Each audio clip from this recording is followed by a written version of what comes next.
Mhm. And today on the Going North podcast, we're bringing some fabulous humans from across the globe. Today's another one of those days, baby. Because my goodness, we got a treat for today, baby. We got a treat for today. Because this guy right here, man, like fellow podcast host, but it just stops there because this guy right here, inspirational speaker, thought leader, author, and artist that creates with purpose in all aspects of his professional and personal life using the common thread of Ubuntu. And this philosophy is a philosophy that is about a person is a person through other people. So let's give it up for the fabulous DLDS himself, Dr. LaMarr Darnell Shields, baby. How you feeling, my man? In the building, representing sound bombing wherever I go, in the background, in the foreground, coming across you see, I've brother been working out for the new year, man. You see, got a little something. Got the I wear an extra small shirt for all of you all kicking off the new year who got all those goals, and you keep saying I got to start on January 1st. No, you need to start today. There's no reason to start the next day or the next day. So I'm rocking my extra small shirt just to show you all my medium that I've been working out. Check out the guns right there for 2021. All y'all folks who were like 2020 vision, that thing went straight out the window, right? With COVID, with police brutality, with poverty, with Trump and all those other people. And so we are here kicking off the new year with a new vision for where you want to go in life. And I'm so glad I'm kicking off the first podcast this year for you. So I'm excited to be here, brother. Thanks for having me. My pleasure. It's an honor to have you here, man. Like, dude, like all the books, all the work you've been putting in all these years, man, in the streets of Baltimore, Chicago, heck, even all over the globe, man, even parts of Africa, dude. So my goodness, heck, even actually met two presidents like Bill Clinton and Barack Obama, and even had your son take a picture with them. Like, my goodness, like, what keeps you energized, dude? Man, my children, brother, and poverty. I'm fighting. I'm running away from poverty, brother. I don't want to go back that direction. So I'm going north. But in the spirit of saying Kofa, my body is facing forward, but I'm still looking back because I don't want to leave people behind me, man. I just love what I do, man. I love inspiring people. I love pouring into people. I love investing in individuals because I have so many people who did that for me, and I had so many other people who chose not to invest in me, who chose to do some other things. So I owe it to my ancestors, man. I'm always honoring my African culture and my African ancestors because we live and stand on holy ground. So I could not do any of this, and they speak through me. I'm just a tool. I'm just being used. You know how some people in the Black church they say God use me, speak through me. Don't allow them to see. Don't allow them to see me. But hopefully y'all see my shirt, right? You do see that right there, like that. See how I came back to it? And so the thing is that my children keep me energized because I owe it to them to be my best because somebody really took the time to invest in me. And so I feel as the great teacher, the first Black woman and Black woman to run for president, Shirley Chisholm said, to be on this planet is the rent that you pay to be here. So the rent and the service to live on this planet and to serve is the rent that you pay to be here. And so then other people have also taken that and sort of shifted around to their own, but it's about serving one another. And it's about not, I think the people that give the most are people that have the most. And so I have a whole lot of joy, not just happiness, because happiness is very, very temporary. So I have a whole lot of joy in the things that I do. So I'm happy to be here, man, and just to kick off this year because it is going to be an amazing year, and we need to be out of that nonsense that we just came out of. Hopefully, your listeners learn some valuable lessons. Tom Bilyeu, the great Tom Bilyeu, who produces another podcast, shout out to him, Impact Theory, said this 2020 is a time that you should have learned some new lessons, taken some new classes, learn a new hobby, forgive some of the people that wronged you, try something different, try something new. And if you did do that, you can still do it in this year. But we need to move past where we just coming from. Amen to that. We definitely got to move forward past where we're coming from, man. And you mentioned serving and servant leadership. So, from your experience and your wonderful words of wisdom, man, what are three keys to being an effective servant leader? Wow, man. One is I think is not taking yourself too serious, because this work right here will tear you apart. There's some ungrateful people that are out there, but you still want to service. One is not taking yourself too serious.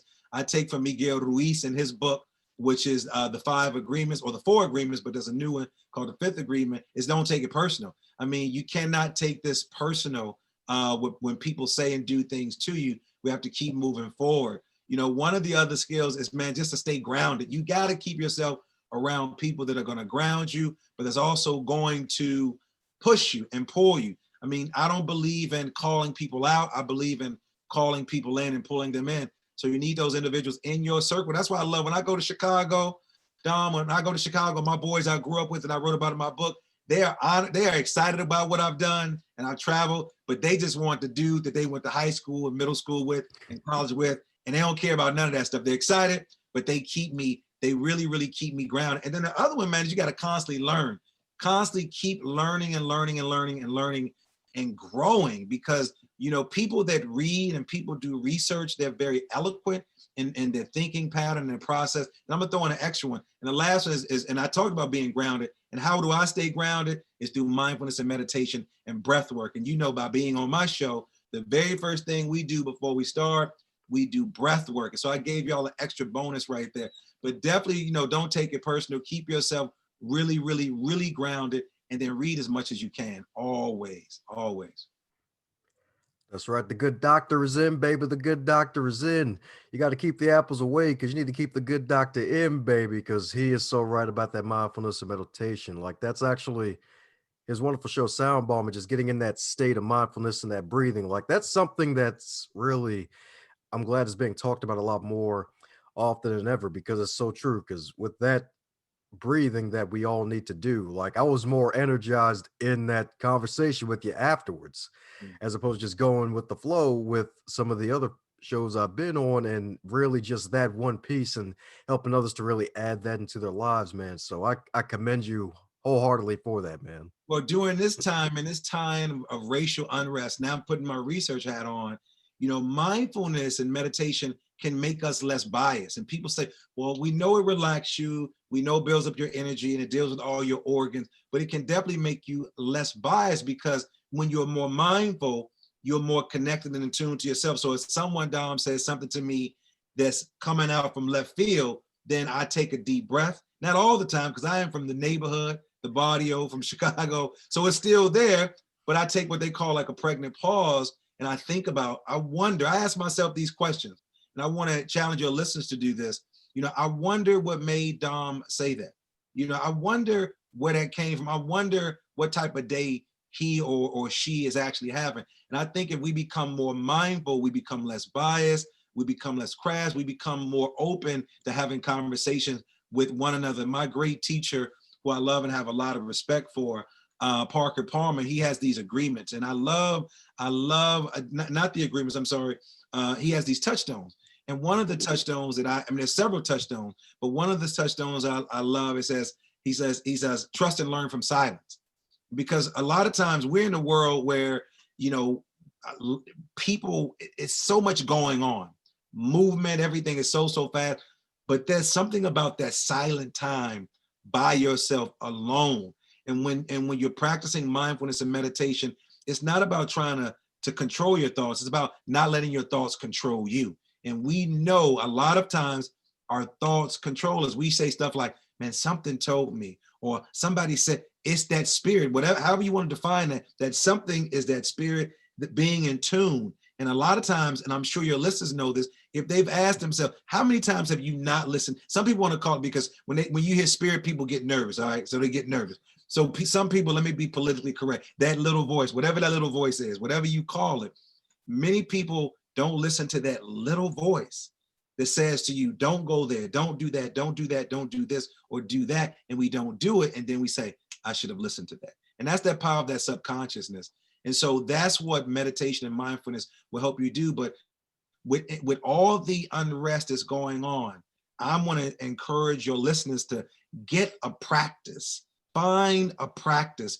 Ruth King, who wrote an amazing book called Mindful of Race, she really introduced me to what we can learn from being more mindful. And the only way we can get out of the situation that we're in, as we engage in one another across the aisles, as they say politically, or as we engage in one another, as we talk about based on gender and race, culture, and class, is one is being tuned into your own spirit and then being open. And that's where this concept that comes out of South Africa that you eloquently introduced, the concept of Ubuntu.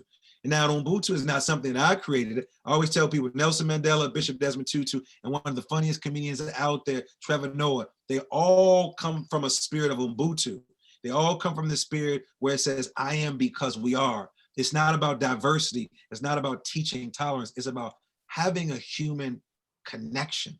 And how can we have a human connection? Because we are more alike than we are, and we are more different than we are alike. I like to say that as well. We're more alike than we are, but we are more different. Because again, if you have white brothers and sisters, they do stuff, you're like, man, that'll never slide in the black neighborhood. You got black brothers and sisters like, that'll never slide in the white neighborhood. But then you got those people that can crossbreed, right? And they can get a pass and say certain things. And so the concept of Ubuntu is really about having this connection with people. And I cannot describe it the way Bishop Desmond Tutu. I can never say I can describe it the way that Nelson Mandela. But it's a framework that I've really been introducing and reintroducing to tons of people about how we can stay connected. And when I saw Trevor Noah go back to South Africa, it was a funny story when he went back home and he went to his grandmother. She still lives in this shanty town. Her grandson is a millionaire, but she still lives in this small village in Soweto. And when he walked through the door, his grandmother said, Sabona. And Sabona means I see you. And his response to Sikahona says, I am here.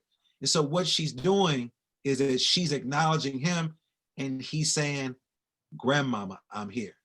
Big Mama, I'm here. Medea, I'm here. And so wouldn't it be great if we could just greet everybody that way and says, I see you. Everything about who you are. Today I ran into these two white ladies, man. I'm specifying white because I want to stress the story. I call them the Golden Girls, man. You ever see the TV show The Golden Girls? And they were going into the post office. And man, they had this package about 6 feet tall. I'm watching them rolling it. And I said, can I help you? I said, are you all okay? And one lady says, yes. And the other lady said, well, actually, we're not okay. So my spirit said, I was in a rush. But my spirit said, man, let me go back and help these ladies. And so I went back. I'm in a very affluent community where they don't see a whole bunch of us. So this is an opportunity. And I wasn't doing it just to show them that there's some black folks that are okay. But I guarantee these two older women who I called the Golden Girls and they laughed at, they're going to say, man, this African-American guy, this man of color, stopped when he was leaving. Because I was in the car and I turned around and said, I'm not going to let you all, do this, even though they were doing it together. And I joked them. I said, the fact that you all decided to do it together and roll it, and that's what we want to be in this world. I didn't lose anything, any time out from doing that. I gained a whole lot, and I can only imagine the conversation that these two women had about me once they left.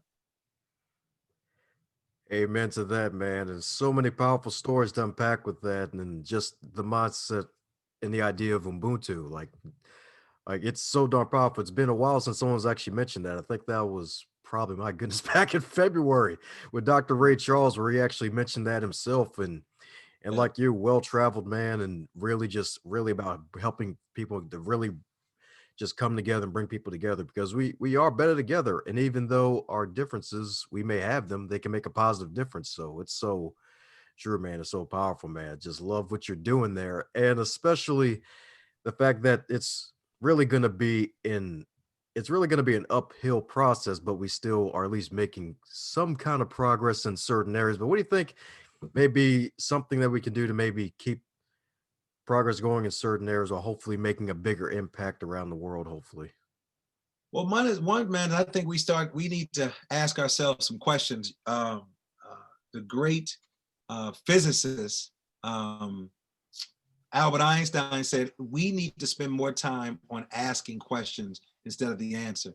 And I think we need to ask ourselves some deep questions. I'll give you an example. The great Frantz Fanon, who was a great activist out of Africa, who fought, who was a philosopher. Frantz Fanon said at the end of the day, you should ask yourself 3 questions. Who am I?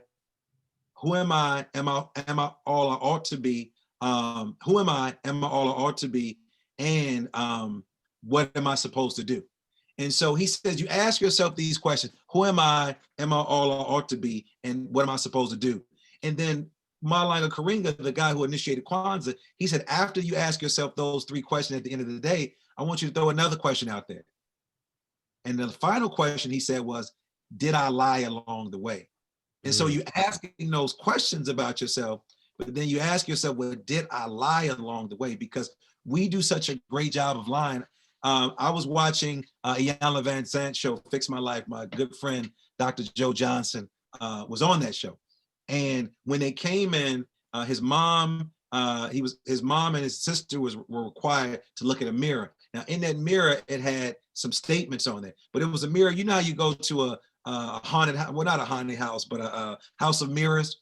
You go to the house of mirrors, you can be skinny, fat, tall, or short, all these different things. And so Iyanla Vanzant asked the women it was some questions there. Said, what do you see? And the mother and the daughter separately said, I see a strong Black woman. I see somebody proud. I see this. And so Iyanla Vanzant, when she sat down with them, she said, what did you see talking to the mother when you saw yourself?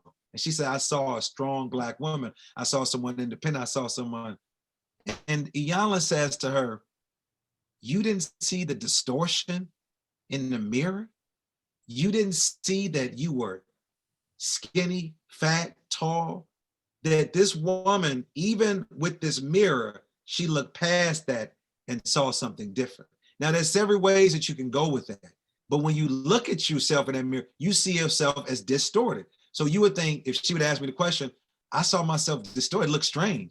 But this woman said something that she thought that Iyanla wanted her to say, which I see the strong Black woman. And not saying that it wasn't there, but again, when we start to ask ourselves these questions, all of us, it goes back to what Malanga Karinga said. He says, did I lie along the way? And I think that that's a question that we need to ask ourselves on a day-to-day basis of where we are every day. Are we lying to ourselves about ourselves? Are we doing those things? I mean, we know when you look at the TV show, The Biggest Loser, and when you look at the show about people who won all this money, you know, all these people who won this money in the lottery, we know that the research behind the lottery winners, the majority of them go back to being broke.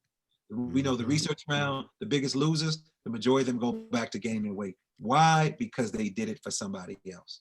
And if they would have said, I'm going to do it for myself, I'm going to get the support, then things would have been much easier. However, as soon as the pressure was off, they went back to doing what they naturally do. And we all do that because it's common.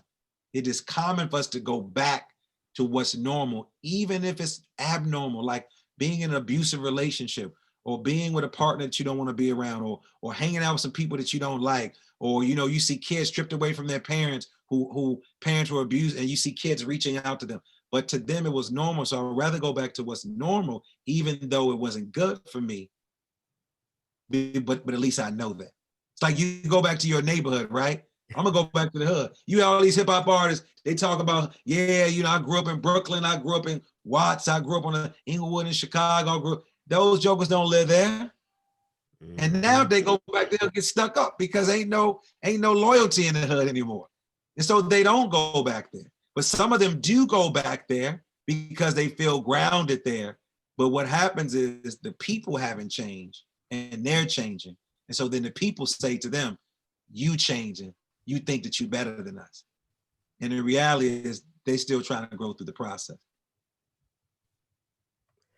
So many powerful things said. Once again, it's like I'm going into a genie lamp and I get all these wishes of wisdom almost. Well, my goal is to take my advice as well, man. I tell people, India Arie said it this way. She said, the words that come out your mouth, you're the first to hear. And so quite often, you bring people on and they got these quick, slick rhymes and these jingles, but the reality is, are we taking our own advice? So as I say to everybody, I said, you're just here listening to me talk to myself. You just happen to have a recorder on. And so it's important for me to take my own advice to make sure I'm doing what I need to be doing for myself and also for the people around me. Amen to that. Another powerful point, especially circling it back a bit to the point of asking ourselves, do we lie to ourselves when we ask ourselves that question? And heck, even adding that story of the mirror at the end too to really take it to another level, because even sometimes after we even see ourselves in front of that real live mirror, we still see ourselves in a certain way no matter what our eyes may see. We have, like, in our mind's eye, we may see something totally different, and just making sure we actually are truly honest with ourselves. And heck, even being honest to realize that, hey, sometimes, even though listening is always a good thing, sometimes your best wisdom comes out of your own mouth, like what Yeah. you just mentioned earlier. One of my favorite magazines is right in front of me, man. It's called Mindful. I love this. I encourage anybody to read it.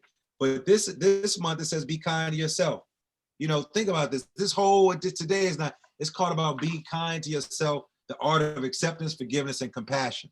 And I remember reading an article in there that said, be a friend to yourself, just like you will be a friend to somebody else. What advice would you give that friend? Then why don't you just take that advice yourself? Because we are better friends to other people than we are to ourselves.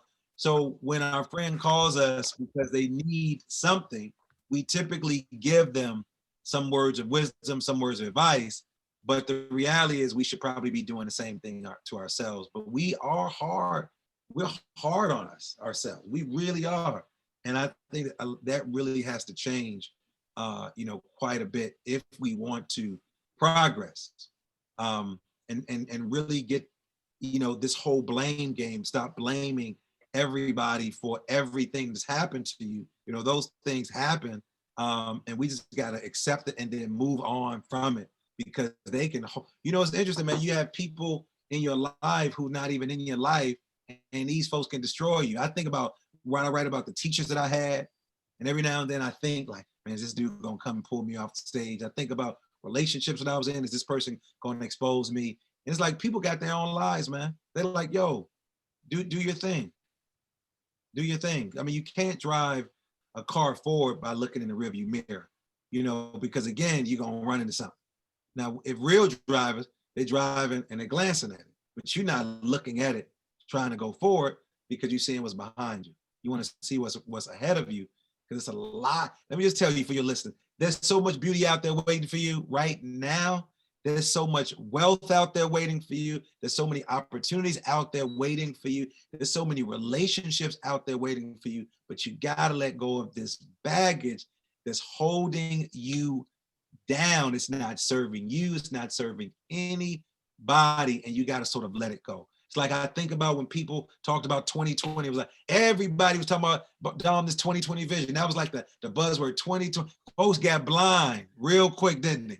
Folks need to see an eye dog. Folks need to contact. Folks need to bifocal, because that 2020 vision went out the door. But the reality is that you can still have 2020 vision in a pandemic. You can still have growth in a time where things are falling apart. You can still have 2020 vision in a famine, in abuse, in relationships. And you can still do those things, because that's when you really, really find out what you're about. Now, when everything is going great, it's that when you lose, that's what you really find out what you're about. If you can, as a guy said to me, well, I heard Will Smith say it first, fail fast, fail often, because then it's going to teach you a lot about what winning is about. Amen to that, man. And my goodness, it's funny that you pulled out that copy of Mindful Magazine, because right next to me, I'm probably an episode behind you. I got a copy of Mindful Yeah, Magazine next to me. right there. I see it. I see it. There you go. That wasn't even planned. Yeah. Oh man, but it's so amazing. It's really true. It's like, even though, like, the pandemic and everything, it's taken a lot of lives, folks can still find growth and solace past it, because quite a few of my friends, they finally started podcasts of their own. They started their own businesses, and they actually have said that 2020 was one of the best years of their lives in spite of COVID, because they're able to take that, really all that negativity around them, and still move positively forward in spite of all that, and actually get pushed into that zone where they needed to be. So really, you're definitely right. Like we can really take this 2020 vision and take it into 2021 with heck even more gusto and heck even with more really strength because there's folks who are still out there still thriving in spite of all the nonsense and we can still make the magic happen in spite of what others may be going through and help others to really see that and help them to grow too. Yeah, no, and it's happening. It's happening all around us. New businesses are being created, new relationships are being developed, old relationships are falling apart. A lot of growth. It's a lot of reaping and sowing. There's going to be so much sowing as we go to 2021, as we move to 2021, because a lot of people have planted some seeds.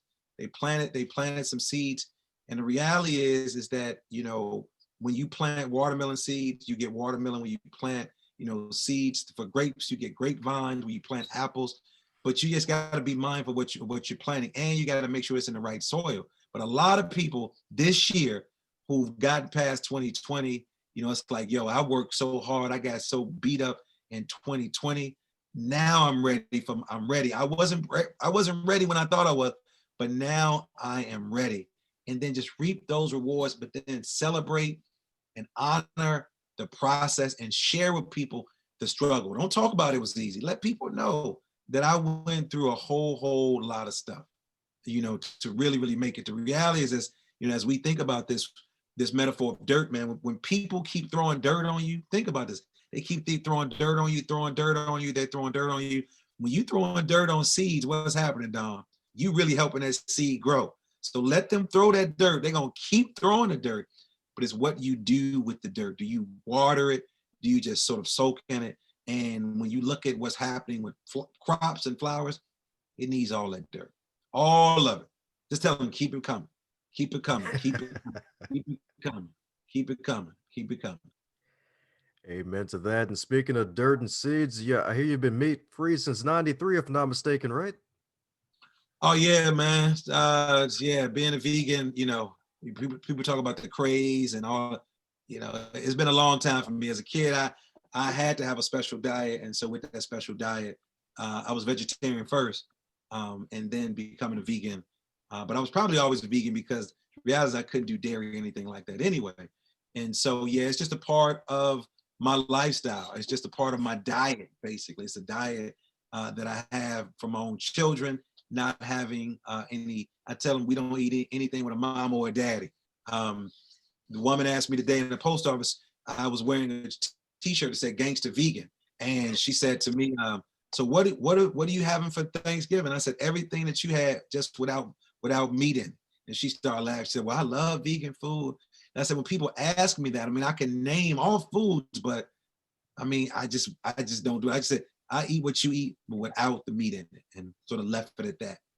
But she said, I do like vegan chocolate cake. She was very clear on that. I love it. I love it indeed. And I asked that question because as you know, with New Year's and new goals, one of the main ones involves health. And just wanted to get your thoughts on that since you've been doing that for my goodness successfully. That makes 28 years now, I believe. Yeah. And I'm only 29. Ha ha. That's what vegan diet does for you, brother. I encourage anybody to look at your diet. But one, you want to talk to your health practitioner, your doctor, your homeopathic doctor, your DO, your MD, whoever you go to, nutritionist. You just want to be mindful, understanding your body type. So many people always making these suggestions. Oh, drink this, do this. Everybody has a different body type.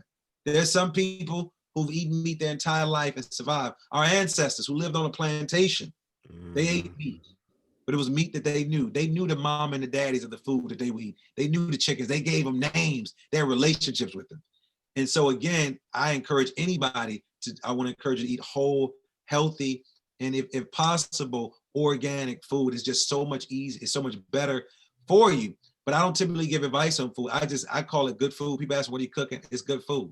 What do you eat? It is good food. That's all it is. We get caught up in the names of these things. But again, it is really good to see a lot of people changing their diets. Shout out to many of the celebrities way before Beyonce and Jay-Z. Let me tell you, those are Johnny come latelys. I know other hip hop artists way before them who were changing their diet. And so I don't want you to change it because you done watch some documentary, but you want to change it because it's just a good thing for your body. And anything that you're eating, anything excessive, you want to cut down anyway. And I tell people, everything in a health food store ain't always healthy for you. Because believe me, I know some fat vegans, be real clear, because all they're eating is pasta and sweets because they don't know how to cook anything else. So they're eating all that carbs. And so again, there's so many other things that you can actually prepare that's a little more healthier. So you got to be mindful. You got to know your body. There's something called Ayurvedic, which is Ayurvedic foods and Ayurvedic herbs that they take. It's a certain type of food preference and style and things of that nature that I'm reading right now. Ayurvedic is going to become very, very popular. It's very popular in India right now. So you're going to hear people say, well, I'm an Ayurvedic, I use this, I use that. So there's always going to be transition for people in their diet. And so I'm just mindful of what I do because it keeps me alive. And if I want to keep moving and keep speaking and keep it engaging one another, I have to put the right food in my body. Amen to that, man. Amen to that. Congratulations, man. Eating that good food, baby. Keeping the tank healthy, man. Keeping the tank full, too. Oh, yeah, I'll get it down on the food, man. I get it down on the food. I love it. I love it. I love it. Yes, indeed. Well, got a couple more questions and let you make a run for it because I don't want your kids to hide away from you for too long. So, since this is far from your first rodeo and you're a host of your own, man, is there a question that you wish you'd be asked more often when you're on the guest side of the game? Say that one more time. Yeah, so is there a question that you wish you'd be asked more often when you're on the guest side of the game on these interviews? No, is there a question that no, I think that you ask, I mean, the question that you ask, I think is important is really, the question of why do you do what you do? What's your inspiration of doing that? What's your process? Like I'm really into creators, creators of content. I'm really into what goes into your creation. What is that process like? Like when Questlove approaches the turntables or the piano, or Beethoven approaches the piano, or Prince picks up that guitar, or Michael Jackson puts on that glove, or Barack Obama's about to give a speech. I'm really interested into the creative side. So asking that question, like, what is that process like for you? How do you approach the microphone? How do you approach the camera? How do you approach the podium? What are those things that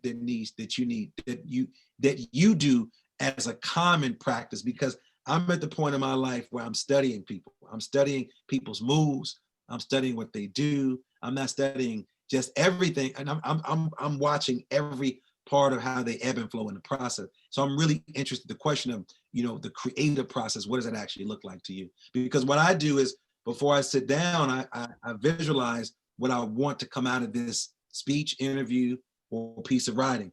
I visualize how they're going to respond to what I'm actually saying, the feeling that they're going to get from me. So I'm already putting that out there. So when I come there, they just don't know. I've already put it out there to the universe. So that's the question is about. To walk me through your process when you create. Could you imagine being in the studio with Stevie Wonder, when he wrote some of his best, like what Dr. King, when he was in when he wrote that letter from the Birmingham jail, when he was sitting there, and that process, what is that process actually like? I'm more enamored by that stuff. Amen to that. Because I believe a lot of that process usually involves really channeling some of your pain, to be honest, because I'm pretty sure that's been part of it. Oh yeah, I mean the reality is you cannot not. Jay-Z says he has a line where it says, "Didn't want to see the tears come down my eyes, so I had to make the song cry." So I mean that's so poetic. Didn't want to see the tears coming down from my eye, so I had to make the song cry. And we all have that level of pain, and you can see it from musicians, you can see it from artists, that they're just sort of putting that all out there. When anybody comes to hear me speak, I want it to be an experience. I want you to feel like that you are, because I'm preparing for a show. I am bringing you a show, and I want you to be prepared for this experience because I've been up all night ready to bring it to you. And it's my hope that you become moved by what I say because of the experiences that I've had and the experience that I've taken on from other people. Amen to that, man. Give them an experience, baby. Give them a show like they've never ever seen before. That's what I'm talking about. Yes, sir, indeed. So coming down to the magical question that every guest gets to receive, and that is if you're to wake up tomorrow and you were 25 again, but this time in 2021, with all of your knowledge and experience, what advice would you give to yourself? Man, my advice is to stay grounded, stay true to who you are, always honor your ancestors, always honor your parents, always ask, how can I serve you and how can I give back? And that will be it. Amen to that. Amen to that. Wise words indeed. Always got to stay grounded on your ancestors because without them, we wouldn't be here. Yeah, at all. Yes, indeed. Yes, indeed. So, for those who want to keep in magical contact with you, what's the best way for folks to reach out to the good doctor? I will go to my site, drdrlds.com, drdrlds.com. Follow me on all social media. The website is the best way, Change Agent to Instagram, Facebook, my name, LaMarr D. Shields, but go to drdrlds.com. Check me out, Sound Bombing. I'm rocking a shirt. You see it right behind me, soundbombing.com. I love what I'm doing. I love sit down, interviewing some of the best and brightest people who have been doing it, who's actually motivating and inspiring us to be our very best. Just like this, 2021 is not about, it is not about 2020 vision. It's about 2020 listening. You hear me? 2020 listening. Why don't we go, when we go to the ear doctor, we say, I don't want 2020 vision, but I go to the eye doctor, I want 2020 listening, because we need to start listening to our heart and follow our heart and move on forward. As Ruth King said, racism is a heart disease. She said, racism is a heart disease. And just like heart diseases can be cured, so too can racism and love for one another. I say in the words of South Africa, Ubuntu to you.